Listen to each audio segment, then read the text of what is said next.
Reflita sobre uma rainha com tanto poder. Ela enfrentou papas, enganou assassinos e expandiu seu império.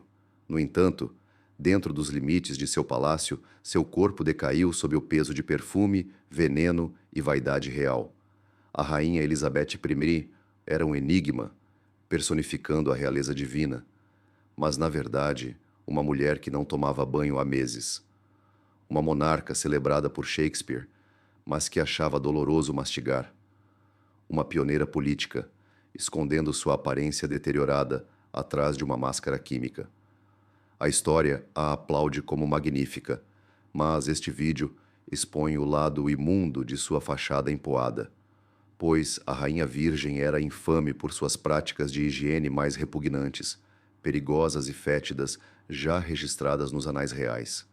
Seus dentes podres até a medula, fedendo pela corte, perucas cheias de larvas, pele envenenada por cosméticos que descamavam e um funeral tão pútrido que quase esvaziou as ruas. Neste vídeo, descubra por que Elizabeth, mascarando sua realeza, instilou medo até mesmo em seus íntimos, e por que o mito fétido em torno do odor de seu corpo falecido persiste como um sussurro arrepiante na tradição histórica. Antes de explorarmos mais, compartilhe seu local de visualização nos comentários para contribuir com os insights do nosso público global. Se você está pronto para os elementos desagradáveis desta narrativa, clique no botão curtir. Compartilhe com um amigo apaixonado pela vida real e assine o Isto Eureka para mais contos arrepiantes, sombrios e surpreendentes, escondidos sob o verniz higienizado da história. Pronto? Vamos começar examinando sua aflição mais infame. Imagine que estamos no final do século XVI. Você é um embaixador encarregado de relações diplomáticas com uma das figuras mais poderosas da Europa. Em seu opulento salão, banhado pela luz dourada que filtrava através de vidros fumê, ela se ergue, imponente, equilibrada, radiante. Ao falar então, o odor atinge como um soco no estômago. Você luta para permanecer impassível e as lágrimas brotam. O pensamento lhe vem à mente. Há algo podre por dentro?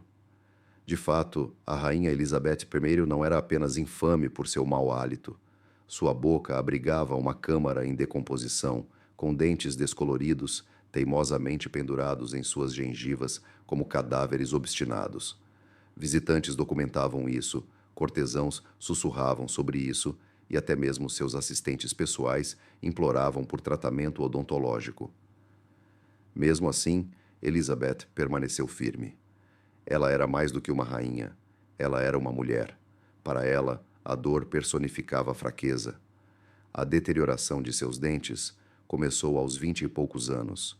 Uma mistura de genética, estresse e uma dieta rica em açúcar de suas amadas colônias caribenhas. Açúcar simbolizava status. E Elizabeth? Ela se deleitava com isso. Em vez de panos embebidos em sal ou fuligem, servindo como escovas de dentes primitivas, Elizabeth optou pelo mel, uma substância doce que pode ter acelerado a cárie dentária em vez de proteger seus dentes. Apesar de seus molares terem caído aos 40 anos, deixando cotos enegrecidos que lembravam pinos sem vida, e de sua dificuldade para mastigar até mesmo pão macio, ninguém ousava discutir o assunto. Um médico sugeriu a extração do dente, mas ela proibiu seu retorno. Ela o desafiou a arrancar o próprio dente antes de arrancar o dela, querendo provas de que não doeria. Ele concordou, em público, apenas para gritar, sangrar e desmaiar. Ela sorriu ironicamente. Ao sair, ela apertou o queixo. A agonia não era a dor, era a arrogância. Elizabeth reconheceu seu declínio, mas revelar fraqueza poderia prejudicar sua imagem. Numa época em que as mulheres eram vistas como frágeis, ela não podia se dar ao luxo de demonstrar desconforto. Em vez disso, criou costumes. Espalhou pétalas de rosa para disfarçar o cheiro das gengivas. Mascou especiarias aromáticas como cravo e cardamomo para adoçar o hálito e encomendou talheres de prata para fazer seus dentes parecerem reais ao comer. No entanto, a prata não conseguia esconder o fedor. Não acalmava as tosses de dignitários estrangeiros que lutavam perto dela durante os discursos, e não impedia os vazamentos, as cartas que revelavam seu segredo. Um embaixador espanhol escreveu para casa: ela é fascinante, inteligente e majestosa. É verdade que sua boca era como um cemitério silencioso. À medida que seus dentes se desintegravam, sua articulação também se desfazia. As palavras se transformavam em sons confusos. Sua oratória habilidosa se transformava em murmúrios. Shakespeare elaborou cuidadosamente os diálogos de sua peça para evitar palavras difíceis de pronunciar, para uma rainha que tinha dificuldade para comer em público. Banquetes de estado se transformavam em apresentações enquanto ela erguia sua taça, exibia um sorriso falso e então se refugiava atrás de leques e biombos para jantar em particular ou se abster completamente. Suas damas de companhia juravam segredo. No entanto, algumas quebravam essa promessa, com suas memórias contaminadas pela repulsa. Uma rabiscou. O fedor era indizível, não se referindo à sua higiene pessoal, mas sim ao hálito de sua majestade. Até mesmo seus médicos, por mais temerosos que estivessem, tentaram intervir. Propuseram obturações de folhas de ouro para seus dentes. No entanto, ela recusou seus conselhos. Eles sugeriram enxaguantes calmantes de ervas. Em vez disso, ela os acusou de bruxaria. Por fim, a cárie atingiu seu maxilar. Em sua idade avançada, a pele sob suas bochechas estava flácida e a dor irradiava do pescoço para as orelhas e têmporas. Mesmo assim, ela rejeitou ajuda. Seu poder não vinha apenas de exércitos ou da lei, mas de sua imagem, jovem, imortal, divina. Essa imagem imaculada era crucial. Assim, ela intensificava a cor dos lábios, mascarava a dor com sorrisos forçados e proibia a aparência sem maquiagem. Seus retratos revelavam uma realidade diferente. Dentes perolados, lábios rosados, uma perfeição inatingível.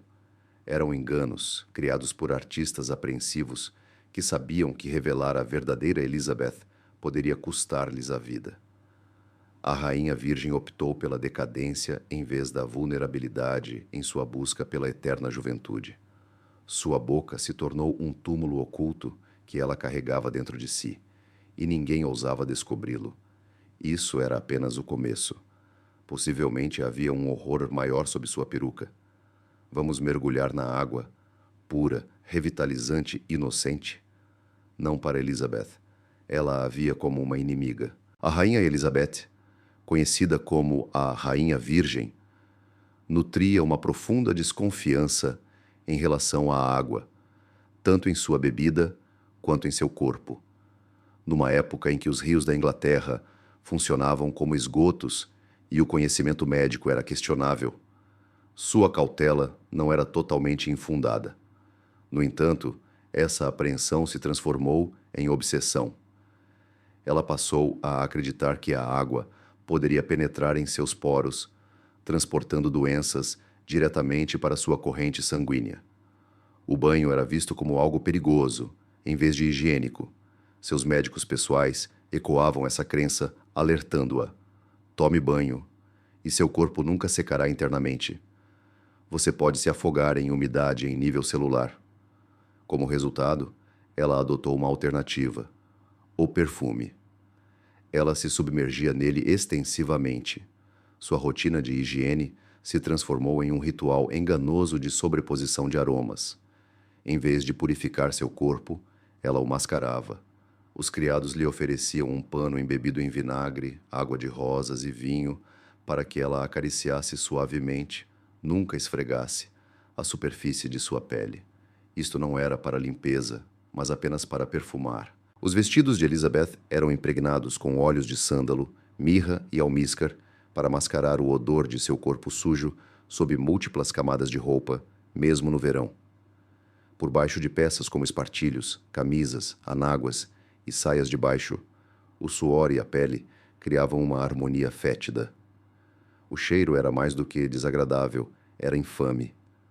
Um emissário francês relembrou a experiência de se aproximar dela e detectar um odor enjoativo e adocicado de decomposição, misturado com rosas, quase provocando ânsia de vômito.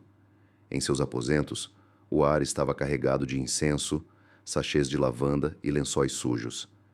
Elizabeth resistia a qualquer tentativa de trocar os lençóis com frequência.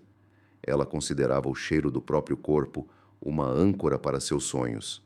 Suas damas de companhia, juradas ao segredo e frequentemente enjoadas, compartilhariam histórias mais tarde. Uma delas afirmou que a camisola da rainha estava tão endurecida de suor e óleo que ficava em pé sem apoio.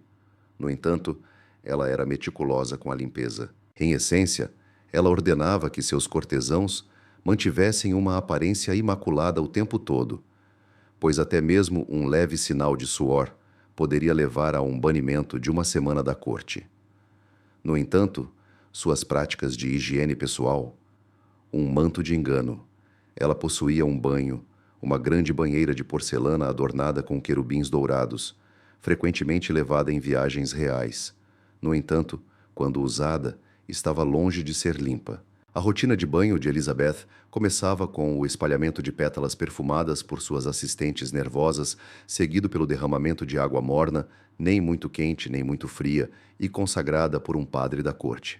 Uma vez preenchida, a rainha submergia-se suavemente sem se lavar, apreciando o aroma.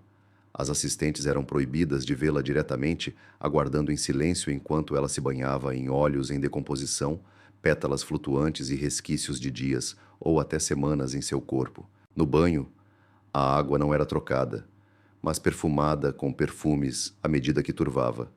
Fragrâncias como almíscar, civeta e patchouli eram usadas. Depois de passar longas horas submersa, ela emergia pálida e enrugada, não enrolada em toalhas, mas em lençóis de cetim destinados a preservar seu brilho. Ao final desses raros rituais de banho, a água parecia sopa. O aroma era extraordinário. Um criado descreveu o aroma como semelhante a flores de funerais embebidas em leite. Durante essas cerimônias ocasionais, o corpo de Elizabeth entrou em decomposição. Seu suor se misturava a cosméticos à base de chumbo. Suas axilas raramente eram tocadas. Suas costas permaneceram intocadas por semanas. Mesmo assim, ela se apegava à ideia de limpeza. Para Elizabeth, limpeza não era uma questão de saúde, mas de estética. Aromas eram superiores à esterilidade. Ilusões ofuscavam infecções. No entanto, seu corpo começou a desafiá-la. Ela desenvolveu erupções cutâneas nas coxas. Feridas abertas surgiram sob seu espartilho. Fragmentos de perfume grudavam nos braços de Elizabeth, parecendo escamas de peixe. Os médicos insistiram para que ela se banhasse bem, ainda que brevemente. No entanto, ela resistiu. Certa vez, um médico tentou aplicar um unguento de limpeza atrás de suas orelhas. Ela gritou, acusou-o de feitiçaria e o dispensou. Seu medo de água era irracional, porém intenso. A água, antes pura, agora parecia o perigo mais perigoso para Elizabeth. Muitos nobres compartilhavam esse medo de tomar banho. No entanto, Elizabeth transformou sua relutância em rebelião espiritual. Ela via sua pele como uma esponja absorvente, extraindo o poder dos olhos. O suor tornou-se seu método de purificação, limpando sua alma. Ela considerava seu perfume divino, apesar de outros o considerarem ofensivo.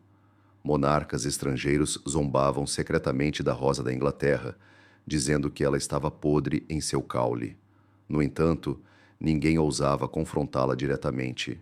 Como rainha, o perfume de sua pessoa tornou-se sinônimo do trono, exalando uma aura intocável, sagrada e atemorizante. Com o tempo, com o declínio de seus hábitos de banho, outra obsessão se desenvolveu: a pintura. Para disfarçar a deterioração da pele, há muito negligenciada pelo sabão, Elizabeth começou a se cobrir com tinta branca à base de chumbo. O perfume ocultava o odor, o pó escondia as lesões, mas não conseguia obscurecer a realidade. Por trás de tudo, fragrância, almíscar e mito, jazia um corpo que se entregava à sua própria majestade. A maquiagem não apenas realçava sua beleza para Elizabeth I, mas servia como armadura, propaganda e uma declaração de divindade. No entanto, o material que acentuava sua elegância majestosa acabou corrompendo-a por dentro, pois a tez pálida característica da rainha Elizabeth não era natural, mas criada artificialmente. Era meticulosamente aplicada e em camadas ao longo do tempo, assemelhando-se a uma segunda pele, com uma mistura conhecida como cerusa veneziana. A ceruze veneziana do século XVI, símbolo da elegância europeia, porém mortal, era uma mistura de chumbo branco e vinagre, o mesmo chumbo associado a danos neurológicos, insuficiência renal e até mesmo a morte. A rainha Elizabeth, que sofreu de varíola em 1562, deixando cicatrizes permanentes em seu rosto, usava essa mistura tóxica diariamente como um meio de mascarar suas imperfeições, em vez de mera vaidade. O medo do olhar público sobre seu rosto desfigurado era avassalador. Assim, ela recorreu à ceruze, uma pasta espessa que a transformava em uma escultura viva, radiante à luz de velas, despertando a admiração como uma figura divina de poetas e cordieristas, que a chamavam de pele prateada. Artistas a retratavam como etérea, mas o impacto da ceruze ia além da superfície. A substância penetrou por todos os poros, viajando para sua corrente sanguínea, ossos e cérebro, apodrecendo suas feições.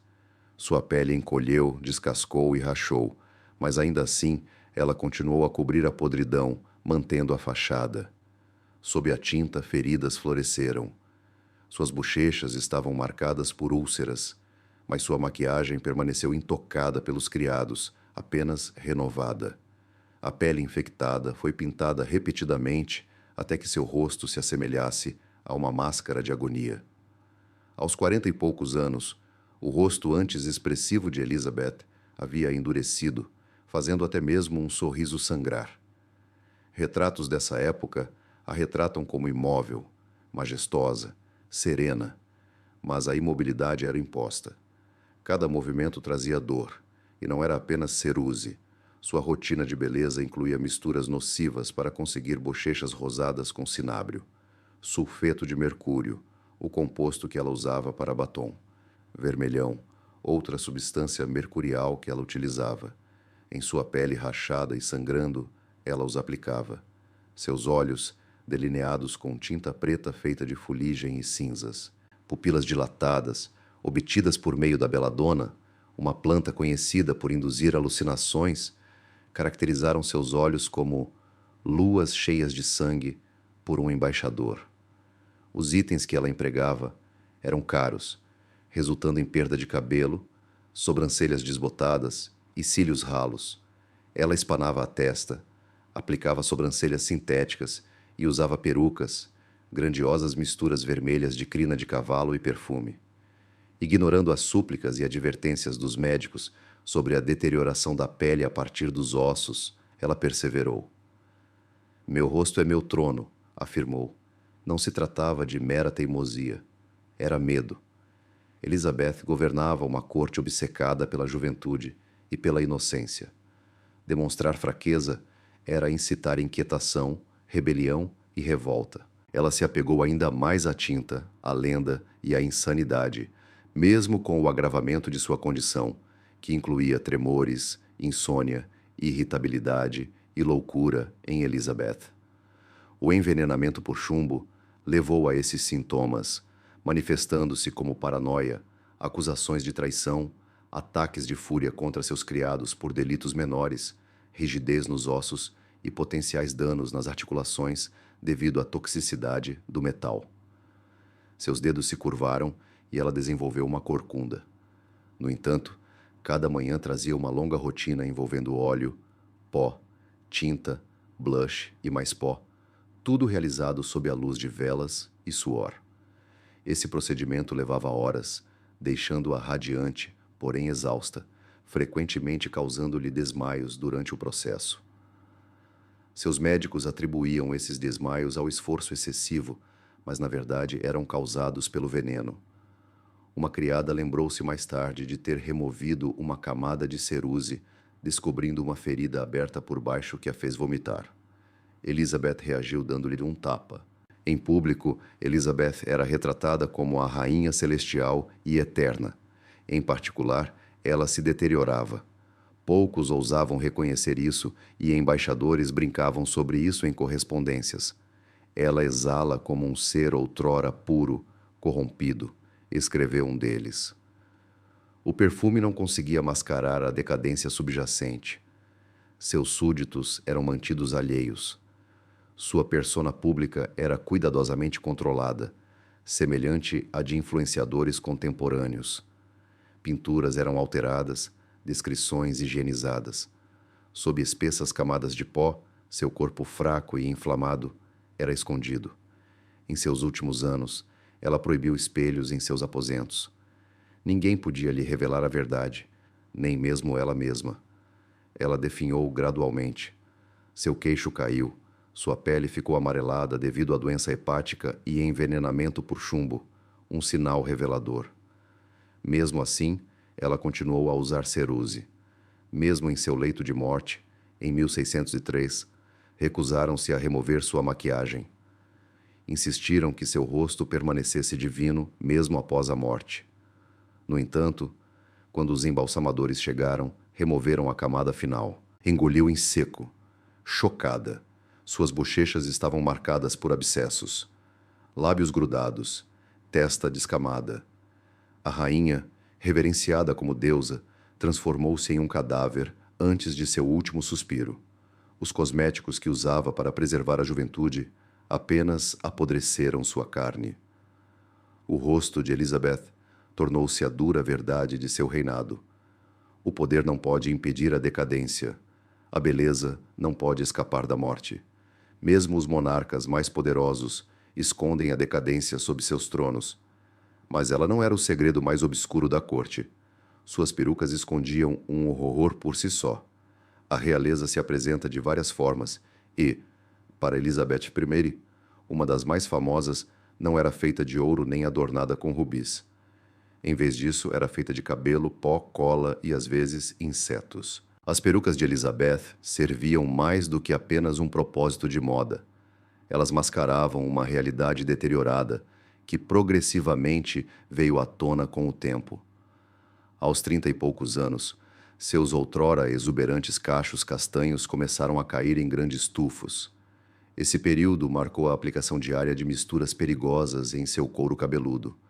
Toxinas como mercúrio, chumbo, amido e fuligem penetravam em seus poros, danificando os folículos. Progressivamente, fio a fio, sua linha capilar recuava. Ela ficou inquieta.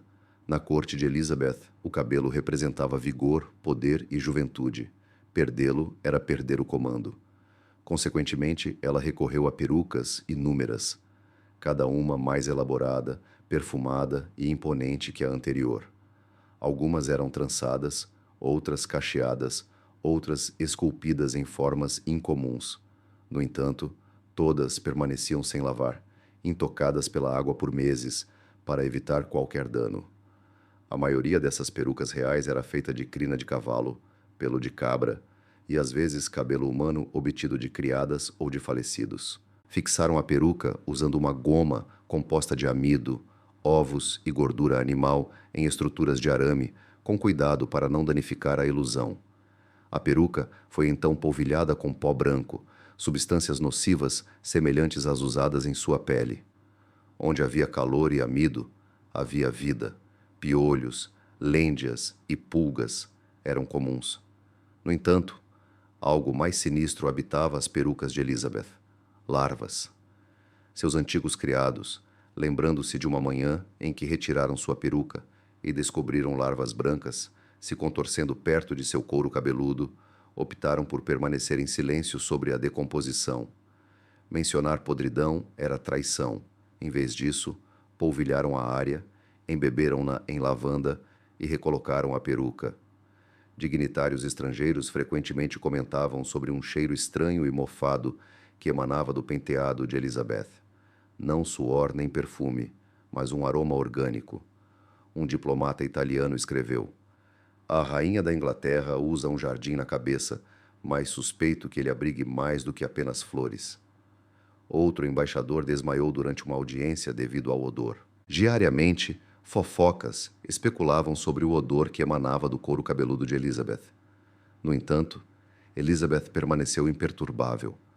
Suas perucas serviam não apenas como uma opção, mas também como um símbolo de cerimônia.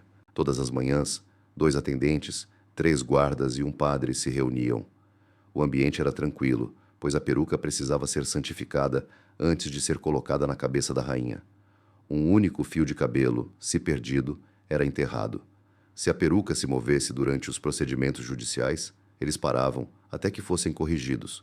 Algumas perucas eram tão grandes que um arco de 1 a 20 mm precisava ser esculpido na entrada da capela para sua passagem.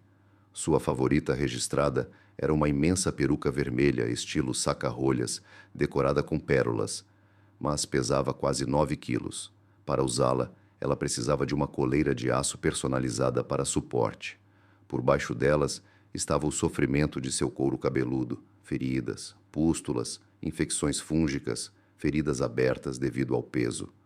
Apesar disso, ela persistiu em usá-las. Quando os médicos pediram para revelar sua pele, ela respondeu com raiva: "Meu couro cabeludo não se conforma com suas teorias camponesas. Ele sustenta a monarquia." Sua motivação não era apenas vaidade. Elizabeth se via como um símbolo, um ícone, uma deusa, um farol guiando a Inglaterra. Ela temia que fraturas superficiais pudessem levar à desintegração de seu reino. Então aumentou o peso e a altura de suas perucas, tornando-as potencialmente perigosas. Para mantê-las seguras, usou vários alfinetes, alguns dos quais causaram feridas profundas e sangramento, acabando por se cravar em seu couro cabeludo. O tratamento médico era proibido. Ela preferiu o sangramento à calvície. No inverno de 1601, um servo relatou que ela havia desmaiado durante uma sessão da corte devido a uma infecção, tendo a cárie atingido seu crânio. Mesmo assim, a cerimônia persistiu, com a peruca reaplicada antes que ela recuperasse a consciência. Cada evento da corte era uma dança sangrenta.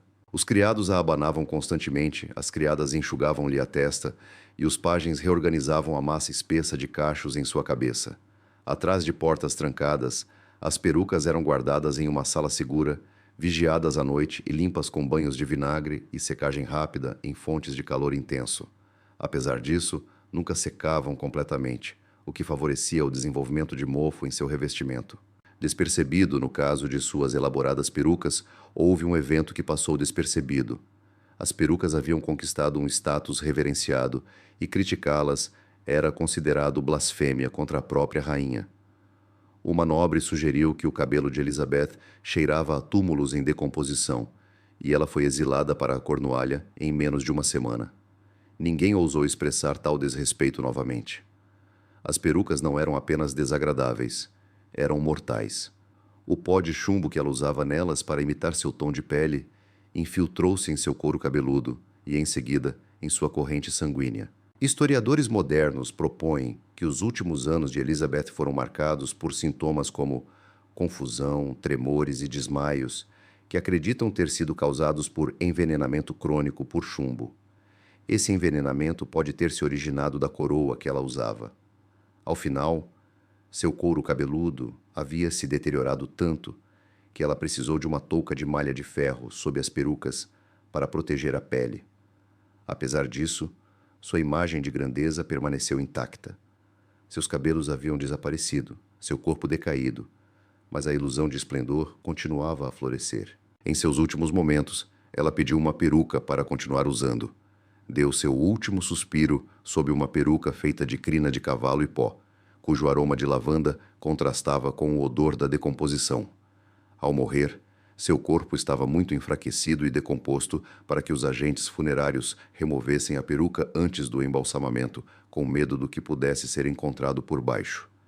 A peruca permaneceu no lugar mesmo após a morte, servindo como a camada final de uma vida construída sobre as aparências. Era um símbolo da monarquia, uma máscara que ela nunca tirou. A morte da rainha Elizabeth I não foi tão perturbadora quanto a rápida decomposição de seu corpo que se seguiu. O escândalo da decadência se desenrolou após seu último suspiro. Reinando por mais de 4 décadas, ela já foi admirada como divina. No entanto, em suas últimas semanas, até mesmo seu reino se equiparou à sua deterioração. Aqueles próximos a ela descreveram uma quietude assustadora.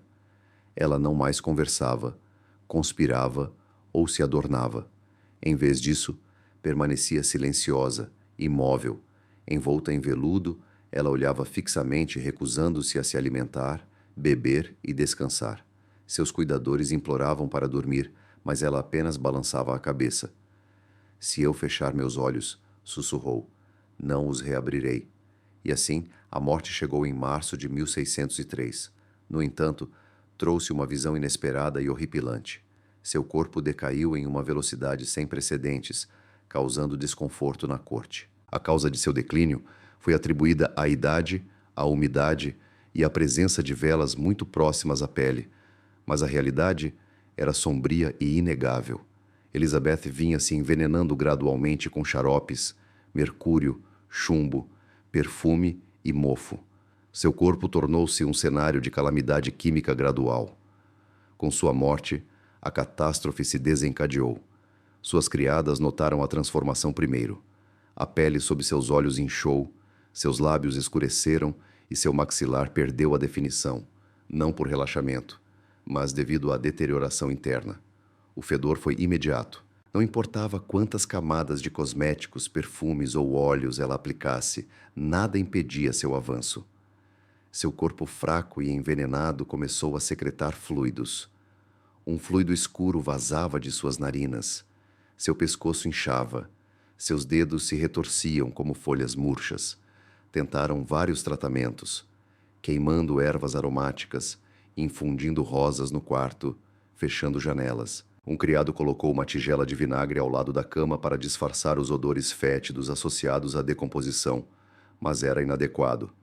A entrada no quarto era proibida, mesmo para as fiéis damas de companhia da rainha, que engasgaram e desmaiaram ao se aproximarem. Elizabeth jazia imperturbável dentro de um caixão fortemente reforçado, forrado de veludo vermelho devido ao fedor insuportável. Ninguém ousou reconhecer a verdade. A rainha estava se decompondo a uma velocidade alarmante, mais rápido do que seu título real conseguia proteger. Seu funeral foi adiado, e os cortesãos debateram como apresentar seu corpo em decomposição, considerando remover a peruca ou retocar a maquiagem. Eles se perguntaram se conseguiriam abrir o caixão sem causar um cheiro pior, enquanto os embalsamadores lutavam com seus equipamentos, apenas para descobrir que sua pele havia se rompido sob camadas de tinta, suas bochechas afundadas e um olho parcialmente afundado na órbita. Inicialmente irreconhecível, o rosto outrora belo da Inglaterra foi exibido diante do público. Consequentemente, eles aderiram a rituais tradicionais. Eles a velaram em engano. A máscara mortuária foi retocada. Uma imagem serena, perfeita e impecável da rainha apareceu. Sob essa fachada de cera espreitava a verdade. Suas mãos estavam envoltas em luvas, seus lábios costurados, um pescoço envolto em renda densa, revelando apenas o queixo. Enquanto o caixão se movia por Londres, lágrimas escorriam da multidão. Eles não perceberam a decomposição. Eles ignoraram o surgimento de manchas escuras se espalhando pelo forro de seda. Para eles, ela era uma lenda. No entanto, os guardas posicionados ao redor do caixão foram instruídos a mudar de posição a cada 10 minutos. Mesmo ao ar livre, o odor era insuportável. Um transeunte relatou ter visto moscas se aglomerando perto da cerveja, não vindas das flores, mas do próprio caixão. Dentro dele jazia a outrora magnífica rainha, em decomposição. Sua maquiagem, perucas e perfume misturavam-se à decomposição, causando um inchaço incomum em seu corpo. Profissionais médicos, que posteriormente examinaram seus restos mortais, descobriram anormalidades, como queimaduras químicas no tronco, coloração incomum de órgãos internos, fígado carbonizado, ossos porosos, pulmões cheios de sedimentos e possivelmente vestígios de resíduos de cosméticos tóxicos de décadas atrás. Eles optaram por evitar descrever seu cérebro. Nenhum governante jamais se decompôs tão rapidamente, nem sofreu tamanha morte em vida. Mesmo assim, sua imagem perdurou.